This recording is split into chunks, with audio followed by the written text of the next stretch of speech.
Ассаламуалейкум, ардақты ағайын. Адамзатқа ауыртпалығын нәубетін алып келген 2020 жылда өтіп бара жатыр. Алдағы жылдан күтер үміт, жақсылық көп. Бірақ ол үміт, жақсылықты іске асыру көп жағдайда біздің өз қолымызда екенін түсінейік, білейік. Және сол үшін еңбектенейік, қажет жағдайда күресе білейік. Күні кеше ғана Астанадағы халық билігі қозғалысының өкілдері Жанат Нұрқыш бастаған бір топ азаматтар Қазақстан Республикасының президенті Тоқаевқа, Сенат төрағасы Әшімбаевқа, Мәжіліс төрағасы Нығматуллинге, Конституциялық кеңестің төрағасы Мамин мырзаларға арнайы дайындалған құжатты табыс етті. Ол құжат мынау.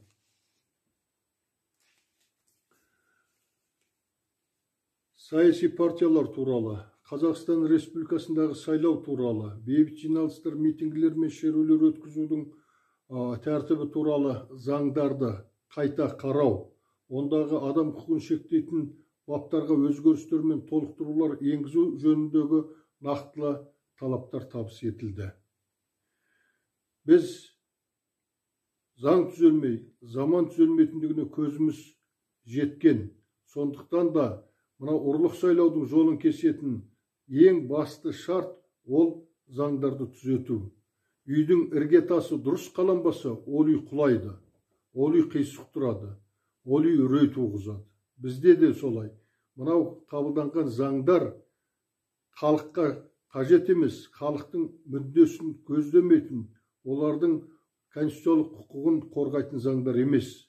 Сондықтан да бізде өткен сайлаулардың бәрі қарау, таза емес, азаматтардың құқығын шектеп, олардың өзінің билікте құруына мүмкіндік бермейтін заңдар жасалды. Бұл құжатта мынандай мәселелер нақтылы қадап айтылды. Қазақстанда сайлауларды әділетсіз бұрмалаумен, дауыс ұрлаумен өткізу дәстүрге айналды. Бұл халықтың мемлекеттік органдар мен жергілікті өзін-өзі басқаруға деген сенімін жоғалтты. Халық мемлекеттік биліктің бірден бір қайнар көзі бастауы саналатын өз құзыретінен ажырап қалды. Саяси партиялар, қоғамдық бірлестіктер құру арқылы азаматтардың өз қалауынша белгілі бір мақсатқа жету жолында топтасуына кедергілер қойылды. Парламентке, жергілікті өзін-өзі басқаруға белгілі бір партиялар ғана қатыстырылады, ал жаңа оппозициялық партияның құрылуына жол берілмейді. Биліктің жөнсіздіктерін сынауға, наразылық білдіруге, талаптар қойып, алаңдарға, көшелерге шығуға шектеулер жасалды. Қазақстан Республикасының Конституциясындағы азаматтық құқықтарын пайдаланып, митингілер мен шерулерге қатысушылар және оны ұйымдастырушылар әкімшілік, тіпті қылмыстық жазаға тартылып жатыр.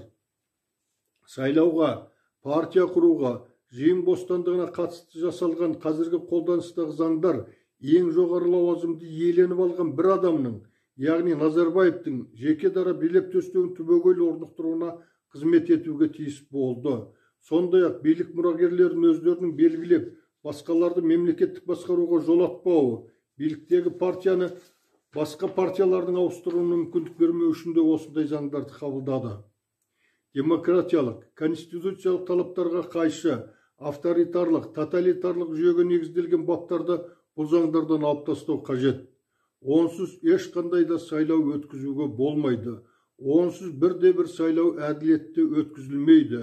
Азаматтардан конституциялық құқықтарын шектейтін, немесе оны жүзеге асыруға кедергі келтіретін заңдарды өзгертуді, түзетуді талап етеміз.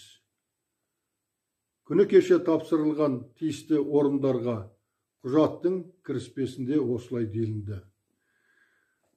Біз халық билігі қозғалысының мүшелері дәл қазіргі жағдайда сайлау өткізуді шегеруді талап етеміз. Өйткені қазіргі мынау пандемия кезінде, адамдардың өміріне қауіп қатер төніп тұрған кезде, ешбір сайлау өткізуге, көпшілік шараларын өткізуге болмайды. Билік өздері осындай жағдайдағы қауіпсіздік шараларын көрсете отырып, соған қарамастан оны сайлау өткізу арқылы бұзып отырғандары бұл халыққа қарсы жасалған әрекет, қылмыс деп бағалаймыз. Партиялар сайлауға түсетін Нұр Отанның көлеңкесінде қалған бейшара партиялар қазір өздерінің үгіт жұмыстарын жүргізе алмай отыр. Егер олар халықпен кездеспесе, халықтың алдына барып өздерінің бағдарламаларын, мақсаттарын түсіндірмесе, онда оларға кім дауыс береді? Не үшін дауыс береді? Бұл партиялар жыл 12 ай бойы жұмыс істеп жүрген болса, бұл партияларды сайлаушылар халық жете жақсы білетін болса, онда бір сәрі.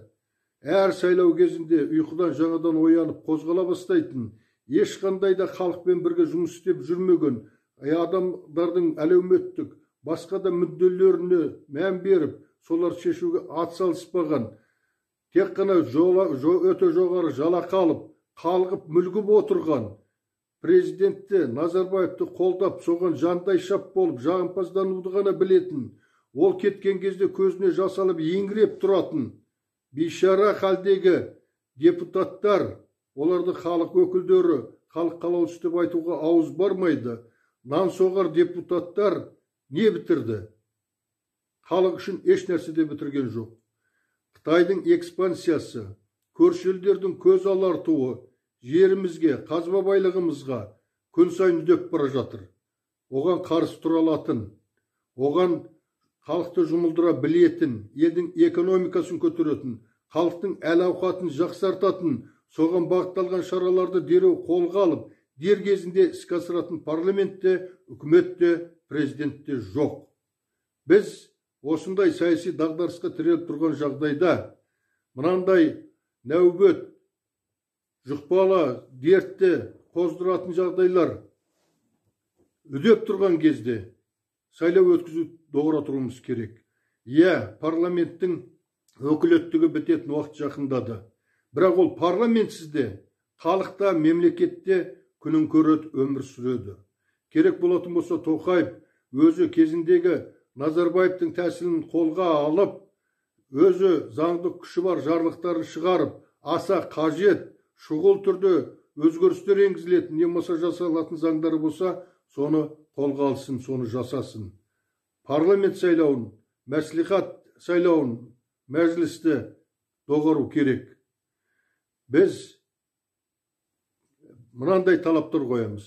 Алдымен заңдарды түзет. Сайлау туралы заңды. Екінші партия туралы заңды. Үшінші жиын бостандығы туралы заңды. Солардан кейін ғана сайлау өткіз. Онсыз өтетін сайлау, ол қарау сайлау болады. Ол елдің, халықтың мүддесін қорғамайды. Бірінші талап сайлауға байланысты. Бұл партиялық тізім бойынша сайлауды өткізуді доғару керек. Өткізген жағдайдың өзінде де 50-де 50 ету керек.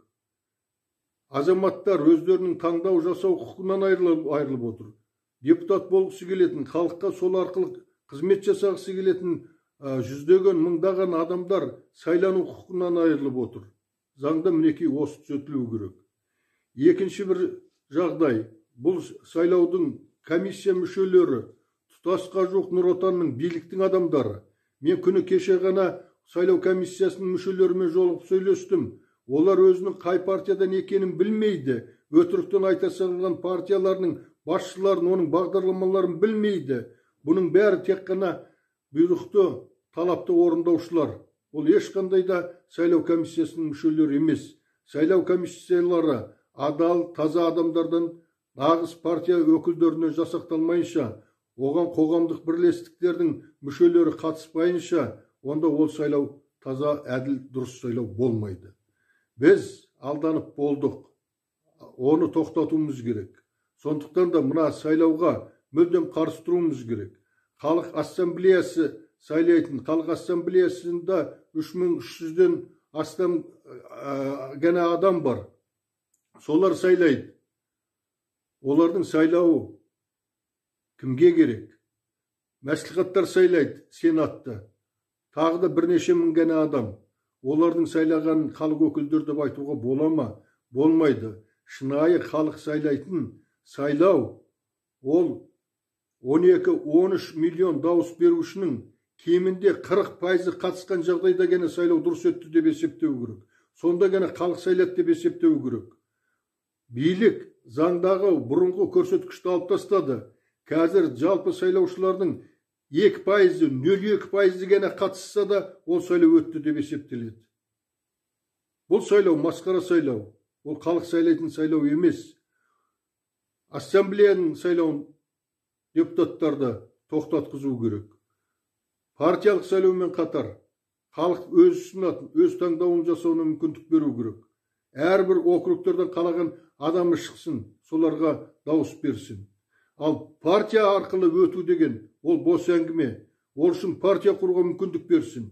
40 мың адамды мүшені 20 мың адамға түсіру, ол жеткіліксіз. 20 мың емес, 2 мың, 3 мың адам болса да жеткілікті. Партия құрылған партияны құрылтай жиналысын өткізуге 1 мың адам қатыстыру, ол да мүмкін емес нәрсе. Әсіресе мынандай ауру, сырқау, басқа жағдайда. Сондықтан заңдарды, партия туралы заң міндетті түрде өзгерту керек. Сайлау туралы заңдарды өзгерту керек. Ал сол заңдарды өзгертуді талап етіп көшеге шығатын, соған мүмкіндік беретін, өздерінің құқықтарын іске асыруға мүмкіндік беретін жиын бостандығы туралы заңды өзгерту керек. Мінеки осы 3 заңды өзгертпейінше ол әділеттілік болмайды. Осындай талаптармен бірге арнайы үндеу қабылдадық. Ол үндеуде былай делінді: біз Қазақстан халқын осы көтерілген мәселелерді қолдауға және оның орындалуын биліктен талап етуге шақырамыз. Билік қоғам талабымен санаспаған жағдайда таңдауы жоқ сайлауға жаппай қарсы тұруға, сайлаушылар тізімінен шығарылып, дауыс беруге қатыспауға шақырамыз. Ешқандай партияда жоқ 12 миллион азамат өз үміткерлерін жоғарғы және жергілікті билік орындарын ұсыну құқығынан айырылған соншама халық осындай қарсы қадам жасауға толық хақылы. Конституция талаптарын сақтамайтын сайлаудың елімізге ешбір қажеттілігі жоқ. Біз 10 қаңтарда өтетін сайлаудың нәтижесі қалай боларына қарамастан, оны заңсыз азаматтардың конституциялық құқығы іске асырылмаған сайлау ретінде легитимді емес деп санаймыз. Және тиісті заңдарға түзету енгізіп, содан соң ғана қайта сайлау өткізуді алаңдарға шығып талап ете беретін боламыз. Жеңіске жеткенше күресуге тиіспіз. Мәслихаттарда, парламенттің өзінде ол бекіткен үкіметті де мойындамаймыз. Таратылуды және отставка кетірілуді үздіксіз талап етеміз. Билікті бейбіт жолмен алмастырудың мүмкіндігі ретінде халық сенген өкімет құру қажеттігін жоққа шығармаймыз. Біз барлық оппозициялық күштерді, наразы топтарды, азаматтық белсенділерді түпкі нәтиже үшін бірігуге, өзара алауыздықты тоқтатуға шақырамыз. Авторитарлық, тоталитарлық жүйені, отбасылық, монархиялық басқаруды, олигархиялық қожалық етуді кетіру үшін бізде бірігуден басқа жол жоқ. Бірігейік. Біз соған шақырамыз. Додаға қатысатын партияның бірін сайлауда қолдау, сол арқылы Нұр Отанды сүріндіру, биліктің ұрлығын әшкерелеу, сайлаудың заң бұзушылықпен өткенін жариялау арқылы халықты көтереміз дейтін тәсілді қолдайтындарға қарсы емеспіз. Оны тіпті қолдаймыз да. Бірақ оның тек осы жолмен ғана іске асарына сене алмаймыз. Өйткені елдегі ахуал бізге белгілі. Қоғамның белсенділігі әлі де жеткіліксіз.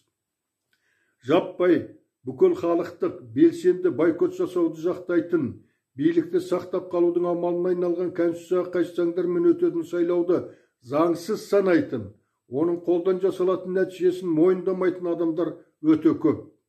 Әділетсіз өткен президент сайлауынан соң мұндай сайқымазақ сайлауларға үзілді кесілді наразы, батылда табанды, белсенді бойкотты қолдаушылар қатары күрт өсті. Олардың қатары әлі де өсе түсетініне біз сенімдіміз. Бұл екі таңдауда, яғни бүкіл халықтық белсенді бойкот және бір партияны қолдау арқылы Нұр Отанды ұрлығын әшкерелеу және оны жеңіліске ұшырату тәсілін екеуінде дұрыс деп есептейміз. Және екеуінің сайлау барысында бір арнаға тоғысары хақ. Біз әркімнің дербес немесе көппен бірге таңдау жасау құқығын сыйлаймыз. Ол үшін айыптау, күштеу жат нәрсе. Бүгінгі билікті қолдамайтын 10 миллионнан астам адам осы екі тәсілді қатар қолданса, ортақ мақсатқа жетеміз. Мәселе осы 10 миллионның басым бөлігін бейбіт түрде күреске алып шығуда. Бәріміз осыған жұмылайық. Біз көпшілікті біріктіру, олардың таңдауын іске асыру үшін халық билігі қозғалысын құрдық. Басты мақсат әділетті сайлау үшін соңына дейін күресу, саяси өзгеріс жасау, халыққа жат сатқын билікті мүлде кетіру. Ойыншық партиялардың келісілген тізімі бойынша өткен халық сайламаған билік заңсыз әрі саяси дағдарысқа себепші болады. Ондай билік ел ішіндегі толқулар мен қоғамның басым бөлігінің азаматтық бойсұнбауына әкелетін сөзсіз. Біз әділетті, демократиялық Қазақстанды қалаймыз. Біз халықтың билікті өз қолына алуын жақтаймыз және сол үшін күресеміз. Халық билігі қозғалысының үндеуінде осындай мәселелер көтерілді. Қадірлі ағайын, халайық. Алдағы сайлау жөніндегі көзқарасымызды бір арнаға бұрайық.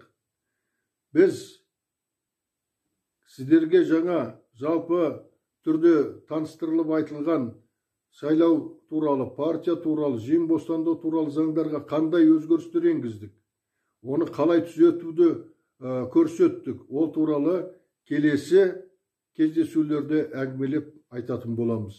Сондай-ақ біз қазір басқа партиялардың, бірлестіктердің, жеке адамдардың сол сияқты сайлауға байқаушылардың қатысу мәселесі жөніндегі сан алуан сұрақтарға жауап береміз. Егер көңілдеріңізді алаңдатқан, келісетін немесе келіспейтін мәселелер, жайттар болса, маған телефон соғып хабарласыңыздар. Біз халық билігі қозғалысы бәсе арнасы менен, Жусан партиясы менен, Қазақстанның демократиялық партиясы менен бірлесе отырып, осы жалпы халықтық белсенді бойкотты жақтаймыз. Және осы қатарымызға көптеген азаматтардың, бірлестіктердің, ұйымдардың, барша патриоттардың, отан жанашырларының қосылуын қалаймыз. Біз бірге болайық, біріксек бәрін жеңеміз.